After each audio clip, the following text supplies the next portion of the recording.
반갑습니다. 미래대한 행동의 노동위원장을 맡고 있는 박사영 노무사입니다. 오랜만입니다. 저희는 노동 문제에 대해서 항상 관심을 가지고 있습니다. 근데 제가 오랜만에 돌아왔는데요. 여러 후원자분들도 노동 문제에 대해서 이슈화를 제기하지 않느냐, 그리고 영상을 올리지 않느냐 이런 말씀도 많이 해주시고 하셔서 제가 오랜만에 사무실에 와서 이렇게 영상을 찍게 되었습니다. 영상으로나마 만나 뵙게 되어서 반갑습니다. 오늘 제가 간단히 드리고 싶은 말씀은 우리나라의 노동 문제입니다. 노동 문제 중에 두 가지를 제가 이야기하고 싶은데요. 노동 문제 하면 일단 돈이죠. 임금 문제 한 가지를 제가 이야기하고 싶고요. 그 다음에 고용 문제에 대해서 이야기하고 싶습니다. 노무학 또는 노무적인 관점에서 봤을 때도 임금과 고용은 큰 축입니다. 두 가지 축입니다. 그러니까 돈과 일자리라고 볼 수 있겠는데요. 임금이라고 보실 때 저희가 이제 인사관리에서 임금관리학 이렇게 보면 3요소가 있어요. 임금 관리의 3요소. 이거는 기본적으로 아셔야 되기 때문에 제가 말씀드린 겁니다. 첫 번째, 임금 수준을 어떻게 관리할 거냐, 임금 수준을 높게 관리할 거냐, 낮게 관리할 거냐. 그 다음에 임금 조금 어려울 수 있는데 임금 체계라고 있습니다. 임금 체계. 이거는 제가 오늘 이야기하고 싶은 핵심인데요. 임금 체계라 하는 거는 임금의 구성 항목을 어떻게 할 거냐 이런 겁니다. 그러니까 임금의 구성 항목, 즉 임금의 가치를 직무에 둘 것이냐 또는 사람에 둘 것이냐. 요걸 크게 여러 가지가 있지만 가장 크게 직무에 중심을 두는 것을 직무급, 사람의 중심을 두는 것을 조금 이따 다시 말씀드리겠습니다만 연공급이라고 합니다. 그러니까 호봉이 차면 계속해서 올라가는 그런 체계를 말씀드린 거고요. 그 다음에 임금 형태, 이렇게 세 가지가 있습니다. 임금 형태라는 거는 어렵지 않습니다, 여러분들. 시급으로 줄 거냐, 월급으로 줄 거냐, 그리고 뭐 연봉, 여러 가지 제도가 있겠죠. 그래서 수준을 먼저 정하고 수체형입니다. 그 다음에 체계를 정하고 형태를 정하는 순이에요. 그래서 임금 형태까지 알아봤는데 제가 오늘 이야기하고 싶은 부분은 두 가지, 임금에서 임금 체계, 고용에서는 또 고용 형태라는 게 있습니다. 그걸 제가 말씀드리고자 합니다. 임금 체계가 어떻게 우리나라는 구성이 되어 있고 앞으로 어떻게 나아가야 하느냐에 대해서 간단하게 말씀드리고 고용으로 넘어가겠습니다. 우선 여러분들 직무 중심이 있고요. 직무, 그리고 사람 중심 임금이 있습니다. 사람이 먼저다, 사람이 중심이다, 이건 말은 좋죠. 그러니까 우리나라는 어떤 나라죠? 사람이 중심입니다. 그러니까 그 일의 가치보다 그 사람의 가치를 평가하는 나라예요. 그 나라긴 합니다. 근데 어떻게 평가하느냐? 우리나라는 일단 연공급을 도입한 나라입니다. 연공급. 그러니까 호봉, 시간, 나이, 연차, 이런 것들로 시간이 지나면 지날수록 그 사람에게 돈이 이제 지급이 된다. 사람을 기준으로 돈이 지급이 된다. 이런 거고요. 직무라는 것은 여러분들 잘 아시겠습니다만 일을 중심으로 하되 이 일을 어떻게, 일의 가치가 예를 들어서 기술의 정도. 그러니까 어떤 일을 하는데 투입되는 기술의 정도가 높냐, 낮냐 이런 것들을 평가해서 또는 뭐 노력의 정도로 이런 게 있을 수 있겠죠. 그 다음에 뭐 책임의 정도, 그 일의 책임. 예를 들어서 A라는 직무는 책임이 높은데 B라는 직무는 책임이 낮다. 이런 것들. 그 다음에 작업 조건, 굉장히 위험한 작업 조건이냐, 덜 위험한 작업 조건이냐 이런 것들을 평가하는 게 바로 일 중심입니다. 그래서 미국은 직무급 제도예요. 그러니까 미국은 예를 들어서 A라는 직무에 누가 와도 예를 들어서 10만 달러다. 그러면 헤드헌팅 문화도 굉장히 발달이 잘 되어 있는 이유 중에 하나가 일 중심이기 때문에 마케팅 팀장, A라는 회사의 마케팅 팀장 직무가 공석이 됐다. 그러면 10만 달러다. 그러면 홍길동이 와도 10만 달러고 임꺽정이 와도 10만 달러입니다.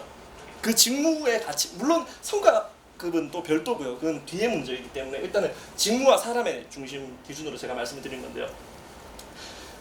그러나 우리나라는 그렇지 않죠. 우리나라는 일단은 입사를 하면 1년차 때 기본급이 얼마, 1년차 때 기본급이 180, 2년차 때 185, 3년차 때 190 이런 식으로 올라간단 말이에요.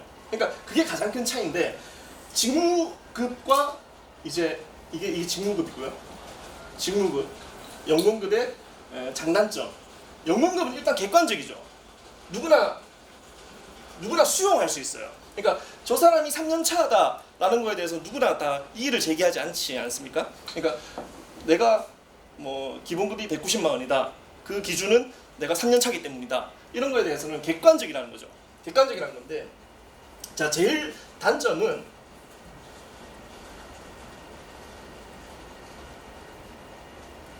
사람 중심이긴 하지만 인건비입니다. 인건비가 한 번 기득한 권리, 한 번 득한 권리로 들어가기 때문에 우리나라는 노동법 체계상 굉장히 복잡할 수도 있지만 쉽게 말씀드리면 노동법 체계상 한 번 기득한 권리는 근로자의 동의 없이는 바꾸기가 힘들어요. 바꿀 수가 없다고 보시면 됩니다. 그러니까 계속해서 올라가는 겁니다. 시간이 지나면 그 사람이 일을 잘하든 못하든, 그리고 그 일이 굉장히 투입되는 기술, 노력, 이 네 가지인데요. 아까 말씀드린 책임, 조건, 작업 조건입니다. 이런 것들이 굉장히 낮다 하더라도, 예를 들어서 아무런 기술도 필요 없는 직업이에요. 그 직무가 있다고 가정을 해볼게요. 노력도 별로 안 들어가요. 책임도 안 집니다. 작업 조건도 굉장히 좋아요. 위험하지도 않아요. 그런 일에 예를 들어서 연봉이 뭐 1억 5천씩 들어간다. 이거는 굉장히 비효율적이라는 거죠. 직무급이 무조건 낮다는 이야기가 아닙니다. 우리나라가 지금 공공기관이 직무급을 조금씩 도입하고 있고 직무급으로 임금체계를 개편하는 기관에 대해서 계속해서 인센티브를 주고 있는 이유는 인건비 문제입니다. 인건비 문제를 어떻게든 해결을 해야지 이 문제를 이제 우리나라 전체의 노동 문제를 해결할 수 있어요. 이게 나중에 고용 문제로 넘어가거든요. 고용 형태하고. 그러니까 고용 형태로 왜 넘어가냐면 인건비가 너무 많으니까 직고용을 안 합니다. 직고용을 안 하게 되고 하청, 계열사, 뭐 식구, 가족사, 그룹사 이런 이름으로 계속해서 최저임금을 주는 그런 회사를 계속 양산해 나가고 있는 체제거든요. 그러면 예를 들어서 KT다. 내가 KT 주식회사 KT에 다니는 연봉 1억짜리 어떤 기사다. 서비스 수리 기사다. 근데 서비스 수리 기사를 다시 채용하기는 굉장히 힘들단 말입니다. 연차만 쌓이면 계속 돈을 줘야 되기 때문에. 그러니까 KT 서비스라는 그냥 하청 계열사를 하나 만드는 거예요. 그러면 거기에는 연봉 2,500입니다. 같은 일을 하는데도. 그런 식으로 고용 형태가 안 좋아질 가능성이 매우 높다는 거죠. 그래서 만약에 인건비, 그러니까 노조가 만약에 약해요.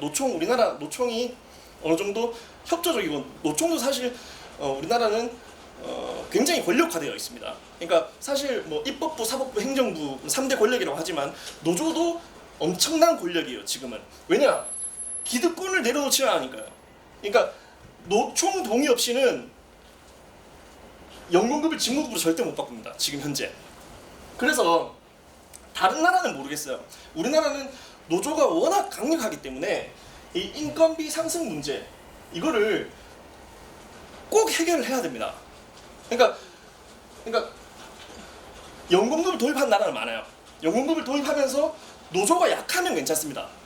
노조가 약하거나 노사가 협력적이거나 노사정이 협력적이거나 이야기가 잘 통한 나라는 괜찮아요. 근데 우리나라는 아직 그렇지 않습니다. 굉장히 강성 노조가 기득하고 있고, 그렇기 때문에 직무급을 계속해서 공공기관 중심적으로 계속해서 도입을 하고 있죠. 근데 직무급의 단점은 뭐죠? 직무급의 단점도 말씀을 드려야 되죠. 당연히. 뭡니까? 객관성이 좀 떨어질 수 있겠죠. 예를 들어서 파이낸스 팀의 팀장입니다. 그리고 여기 마케팅 팀의 팀원입니다. 여기는 뭐 15만 달러, 15만 달러, 여기는 뭐 13만 달러. 이렇게 직무 평가를 했다고 가정을 해봅시다. 그러니까 외부 뭐 전문 전문가가 가정을 했을 때 이 사람이 수용을 할 수 있냐는 거죠. 그러니까 연공급은 내가 연차가 정확히 4년차다 5년차다 수용을 할 수 있지 않습니까? 근데 이거는 자기가 내가 이 직무를 하는데 어떤 전문가가 이 직무를 평가를 했겠지만 내가 15만 달러라는 것을 수용하지 못한다. 이런 단점이 있어요. 그래서 직무급은 도입할 때부터 굉장히 직무를 정확하게 분석을 하고 직무를 평가하고 정확하게 설계하는 그런 작업이 뒷받침되어 줘야 됩니다. 그래서 미국이 무조건 좋다 이런 말씀을 드리는 게 아니라 그런 쪽으로 직무를 분석하고 평가하고 설계할 수 있는 그런 역량을 도입을 해 나가야 되고, 공공기관도 마찬가지입니다. 공공기관 같은 경우에는 지금 인센티브를 많이 유도를 하고 있죠. 직무급을 도입하는 기관들에 한해서. 그러니까 이런 것들이 민간 기업으로도 조금 갈 수 있게끔 노조가 어느 정도 협조를 해야 돼요. 그러니까 인건비, 뭐 기득권 권리, 노조 열심히 투쟁해서 지금 싸워온 거 맞습니다. 맞지만 이 인건비가 높아짐으로 인해서 고용 형태가, 이제 고용에 대해서 말씀드릴 건데요. 고용 형태가 굉장히 질이 안 좋아지고 있습니다. 고용 수준과 여러분 고용 형태로 나뉩니다. 수준은 당연히 양이겠죠. 형태는 질이에요. 질. 이렇게 두 가지로 나뉘는데 아까 임금은 수준과 체계, 형태 세 가지로 나뉜다고 했잖아요. 고용은 수준과 형태 이 두 가지만 아시면 돼요. 오늘 고용 형태에 대해서 좀 두 번째 이야기를 하고 끝낼 건데요.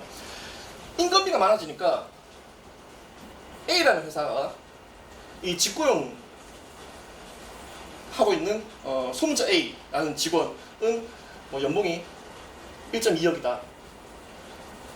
예를 들어서 직무평가를 했는데 점수가 굉장히 낮은데도 불구하고 1.2억을 받는 연차가 18년차라는 이유만으로, 그러면 A라는 회사는 이 사람들을 더 뽑지 않겠죠. 당연히 뽑지 않겠죠. 기업인데. 그래서 A가 B라는 회사를 만듭니다. B라는 회사를 만들어서 B에서 스몰 b, 스몰 c, 스몰 d 이런 0.25억 최저임금에 해당하는 사람들을 계속해서 뽑게 되는 거죠. 그러면서 업무 지시는 이렇게 합니다. A한테 해야 될 업무 지시와 똑같이, 여러분 이게 제일 중요합니다. 여기서 고용 형태는 이렇게 업무 지시를 하면 우리나라는 되는 나라입니까? 안 되는 나라입니까? 우리나라는 이거를 불법으로 금지하고 있습니다. 업무 지시를 하면 안 되게끔 하고 있어요. 이게 가장 중요합니다. 왜 그러냐면, 왜 A가 스몰 B한테 업무 지시를 안 하게 불법으로 했냐면, 이거를 만약에 합법화하게 되면 모두가 직고용을 안 합니다. 그죠? 다 회사를 만들겠죠. 그리고 여기 있는 사람들은 굉장히 고용이 불안정해지겠죠. A와 B가 거래 관계를 끊기만 하면 B는 망합니다. 그러면 스몰 B는 또 갈 데가 없죠. 고용과 사용이 불일치되는 겁니다. 그러니까 스몰 B의 고용은 라지 B인데 스몰 B의 사용주는 라지 A가 되는 거죠. 고용과 사용이 불일치되면 굉장히 이분들의 고용 형태는 열악해질 수밖에 없다라는 거죠. 그러니까 여러분들 이게 다 얽혀져 있는 문제입니다. 그러니까 인건비가 많아지면 많아질수록 연공급의 폐해는 늘어나고요. 그 다음에 고용 수준과는 별 차이가 있는지 없는지 잘 모르겠습니다. 연구를 제가 안 해봐서. 근데 고용 형태는 확실히 질이 계속 떨어집니다. 그러니까 비정규직을 계속 양산하게 되는 건데요. 여러분들 비정규직이라고 하면 우리나라 법적으로는 뭐 기간제 근로자, 뭐 단시간 근로자, 초단시간 근로자, 파견직 근로자 이런 사람들만 비정규직이라고 생각을 하는데, 아까 라지 A, 라지 B, 여기 스몰 B 이분들은 비정규직입니까? 우리나라에서 비정규직으로 안 잡히죠. 안 잡힙니다. 그러니까 이분은 라지 B의 정규직 근로자로 잡힌단 말입니다. 그래서 우리 제도 중에 고용 형태 공시제도라는 게 있어요. 공시제도. 이게 엉터리입니다. 이게 엉터리라서 제가 20대 국회 때부터 입법 발의해가지고 과태료 매기자 해가지고 입법 발의됐었어요. 그 당시 민주당 서영수 의원님 통해서 발의를 했었는데 묻혔죠. 이번에 또 환노위원장이신 송옥주 위원장님 통해가지고 고용형태 공시제도 좀 강화하자 입법 발의해놓은 상태입니다. 발의해놓은 상태긴 한데 하여튼 여야가 별로 관심이 없어요. 이 관심이 없는데, 고용형태 공시제도라는 건 뭐냐면 모든 300인 이상 기업은 자신들의 고용 형태를 그러니까 직고용하고 있는 기업, 직고용하고 있는 근로자, 뭐 기간제 근로자, 단시간 근로자 또는 이렇게 해서 외부로 쓰고 있는 근로자 이런 숫자를 다 공시하게 되어 있습니다. 이게 굉장히 좋은 제도입니다. 전 세계 우리나라밖에 없는 제도예요. 박근혜 정부 때 만든 제도인데 굉장히 좋은 제도고 활용만 한다면 이러한 고용과 사용의 불일치 이런 것들을 사전 예방할 수 있습니다. 사전 예방할 수 있고 근데 이 그 제도 홈페이지에 들어가 보시면 라지 A가 법적으로는 라지 B를 통해서 이제 쓰고 있는 그 스몰 B의 인원을 A가 공시하게 되어 있어요. 그러니까 B는 좀 그 300인 미만인 경우에는 공시 안 해도 되죠. 공시 안 해도 되는데 B가 300인 이상이면 B도 공시해야 돼요. 자기의 정규직 근로자를 공시하고 A도 이 근로자를 공시해야 됩니다. 소속 외 근로자로. 근데 소속 외 근로자로 공시를 뭐 0명으로 한다든지 있어도 뭐 10명 이렇게 한다든지 그런 경우가 굉장히 많아요. 굉장히 많아서 실질적인 비정규직인데 정규직으로 그 카운팅 되기 때문에 이분들의 고용 형태가 드러나지 않는다는 거죠. 그래서 지금 발의가 되어 있는 게 이런 것들을 사전에 예방해서 좀 들여다보고 이렇게 잘못됐으면 과태료도 부과하자 뭐 이런 것들을 좀 발의해 놓은 건데 입법이 통과되고 통과 안 되고 그걸 떠나서 관심을 가져야 됩니다. 대기업의 계열사, 대기업 그러니까 제가 KT 이야기를 계속해서 KT 이제 새노조, KT 이노조를 제가 자문하기 때문에 KT를 많이 이야기할 수밖에 없는데 아직까지 명예훼손을 걸린 적은 없습니다. 피소당한 적은 없는데 KT 같은 경우에는 계열사가 한 50개 돼요. 50개 되는데 주력 계열사는 주식회사 KT, 그 다음에 BC카드. BC카드가 KT 건 거 아세요, 여러분? 네, BC카드. 그 다음에 KT 스카이라이프. 여기는 연봉 최소 7, 8천, 뭐 1억 넘는 사람 수두룩합니다. 이 세 개뿐입니다. 나머지는 다 이런 식이에요. KT, 여러분들 찾아보십시오. KT IS, KT CS, KT 서비스 남부, KT 서비스 북부, KT 모스 남부, KT 모스 북부 다 최저임금입니다. 여기 계신 분들. 그러니까 남부는 지방, 북부는 수도권, 남부는 지방, 북부는 수도권. KT 서비스 같은 경우에는 유선, KT 모스 같은 경우에는 무선. 그 차이예요. KT IS는 뭐 지방, KT CS는 수도권. 그리고 뭐 IS는 판매, 뭐 CS는 뭐 고객 관리, 뭐 이런 거라든지. 그러니까 그 차이지. 이 엄청난 수십 개 계열사들이 정규직으로 들어가 있다는 거죠. 그러니까 KT가 사실은 소속의 근로자로 쓰고 있으면서 또는 삼성전자가 될 수 있겠죠. 여기 삼성전자가 될 수 있고 삼성전자 서비스가 될 수 있겠죠. 근데 이런 것들을 무조건 이제 직고용해라라고 제가 말씀드리는 게 아닙니다. 그러니까 이렇게 여기서 이렇게 라지 A가 스몰 B에게 업무 지시를 하면 직고용해야 돼요. 불법 파견이 되기 때문에 우리나라는 몇 분 됐죠? 직고용해야 됩니다. 직고용해야 되는데 직고용하기 전에 이런 그 임금, 그러니까 이런 꼼수를 부리지 않게끔 직무급을 좀 도입을 하고 그 다음에 고용 형태 같은 이런 것들을 좀 잘 드러나게끔 해가지고 정말 노동의 질을 실질적으로 개선을 하자는 거예요. 뭐 고용 많이 하자, 뭐 이런 이야기를 하는 게 아닙니다, 여러분들. 우리의 가족들이 다 뭐 여기 계신 분들이 대부분이에요. 계셔 보시면 여기에 있으신 분들 이분들이 뭐 잘못했다는 거 아닙니다. 여기에 있는 노동조합이 가장 큰 문제죠. 여기 있는 노동조합은 여기 이게 직고용 결정되잖아요. 제일 반대하는 사람들은 이 사람도 아니고 이 사람도 아니고 이 사람입니다. 원청의 노동조합, 원청에 내가 정규직, 내가 여기를 어렵게 들어갔는데 근데 막상 그렇게 어렵게 들어갔는지 안 들어갔는지 모르겠습니다만 어쨌든 반대를 엄청 하죠. 반대하는 것도 또 이해를 해요. 그러니까 뭐가 그게 직고용 인천국제공항 그 인국공 사태 그게 잘 됐다 못 됐다 그걸 평가하는 게 아닙니다. 저는 그걸 뭐 우파적인 관점, 좌파적인 관점에서 말씀드린 게 아니라 우리나라 인건비 문제는 연공급의 폐해서부터 시작됐고 연공급을 직무급으로 바꾸려면 노총의 동의 없이는 안 됩니다. 그러니까 노총이 전향적으로 생각을 해야 되고 노총은 스스로 우리나라의 거의 최대 권력 중에 하나입니다.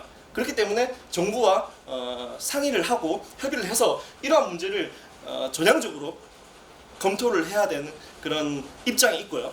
그 다음에 고용 형태가 굉장히 안 좋아지는 것에 대해서 노동조합도 특히 여기 계신 노동조합, 그러니까 연봉 1억씩 되시는 그런 노동조합, 그런 분들은 고통 분담의 주체가 자기가 되어야 된다는 것을 생각을 하셔야 돼요. 그걸 제가 말씀드리기 위해서 오랜만에 방송에 서게 되었습니다. 오랜만에 뵙게 되어서 정말 반가웠고요. 궁금하신 거는 제가 휴대폰 번호가 공개되어 있으니까요. 언제든지 연락 주시길 바라겠습니다. 최후의 순간까지 최선을 다하겠습니다. 박사영 노무사였습니다.